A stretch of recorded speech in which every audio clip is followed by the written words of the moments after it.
పోలవరం చూడండి, పోలవరం కూడా ఎక్కడా కూడా ముందుకు సాగల పరిస్థితి మన రాష్ట్రంలో కనబడలేదు. దయచేసి మీరందరూ ఆలోచన చేసుకోవాలి. దేశంలోనే రాజధాని లేని రాష్ట్రంగా మన ఆంధ్ర రాష్ట్రాన్ని తీసిన ఘనత ఈ దుర్మార్గ ముఖ్యమంత్రి కాదా అని చెప్పి ఈ సందర్భంగా నేను అడుగుతున్నాను. నేను దయచేసి ప్రజలారా మీరందరూ కోరుకున్నది ఒకటే, రాబోయే రోజులు ఎలక్షన్స్ వస్తున్నాయి దగ్గరలోనే.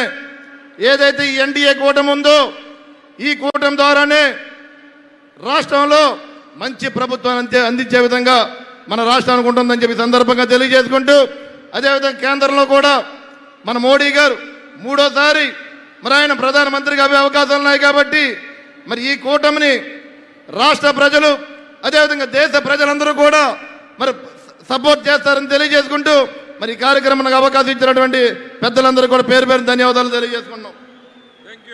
థ్యాంక్ యూ నాయకర్ గారికి. తెలుగుదేశం పార్టీ పాలిట్ బ్యూరో సభ్యులు, శాసనసభ్యులు గౌరవనీయులు నిమ్మల రామానాయుడు గారిని మాట్లాడవలసిందిగా కోరుతా ఉన్నాం.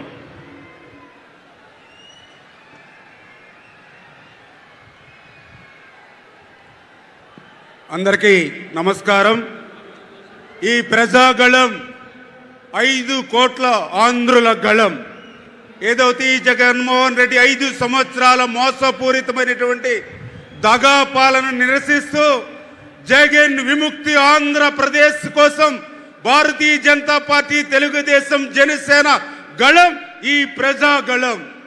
ఏదైతే ఒక్క ఛాన్స్ అని ఆ రోజు అధికారం ఇస్తే ఈ రాష్ట్రానికి రాజధాని లేకుండా చేశాడు జగన్. మరొక ఛాన్స్ ఇస్తే రాష్ట్రాన్నే లేకుండా చేసేటువంటి పరిస్థితి ఏదైతే ఉందో దానికోసమే నిరసిస్తూ ఇవాళ ఈ ప్రజాగళం అని చెప్పి తెలియజేస్తూ ఉన్నా. ఒక్క ఛాన్స్ అని ఇస్తే ఆ రోజు మీరందరూ చూశారు పోలవరం.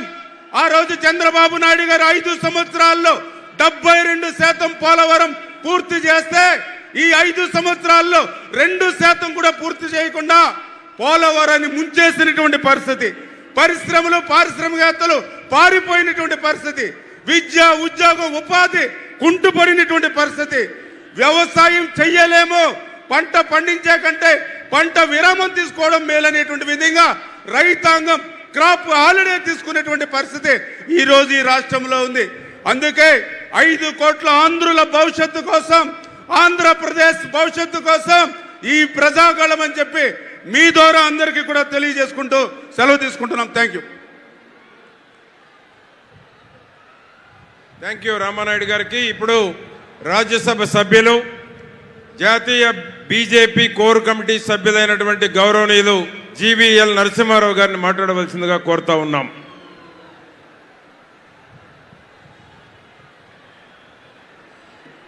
భారత్ మాతాకి. ఇప్పుడే దేశ ప్రధాని నరేంద్ర మోదీ గారు మన చిలకలూరుపేట గడ్డపై కాలు పెట్టారు. భారత్ మాతాకి. వారి దాకా మన వాయిస్ వినిపించాలి. భారత్ మాతాకి. నేను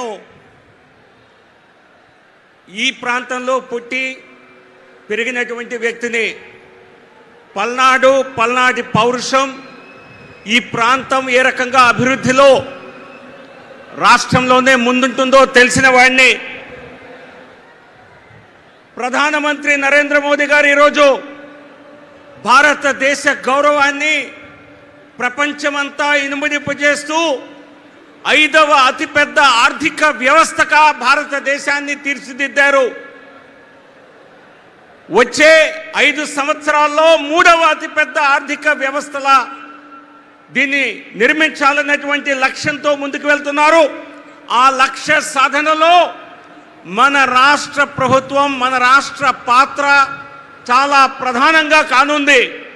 కాబట్టి ఈరోజు ఇక్కడ ఏర్పాటైనటువంటి కూటమి ఇది కేవలం రాజకీయ కూటమి కాదు. ఖచ్చితంగా ఇది రాజకీయ సాధికారత సాధించడం కోసం, రాష్ట్రంలో అధికారం సాధించడం కోసం చేసినటువంటి కూటమే. కానీ ఇంకా ప్రధాన లక్ష్యం ఏంటంటే వికసిత భారత నిర్మాణం, అభివృద్ధి చెందిన దేశంగా భారతదేశాన్ని తీర్చిదిద్దాలనేటువంటి సంకల్పం. అందుకే ఈ 3 పార్టీలు 2018లో విడిపోయినప్పటికీ తెలుగుదేశం, భారతీయ జనతా పార్టీ కలయిక జాతీయ నిర్మాణం, రాష్ట్ర నిర్మాణం, రాష్ట్ర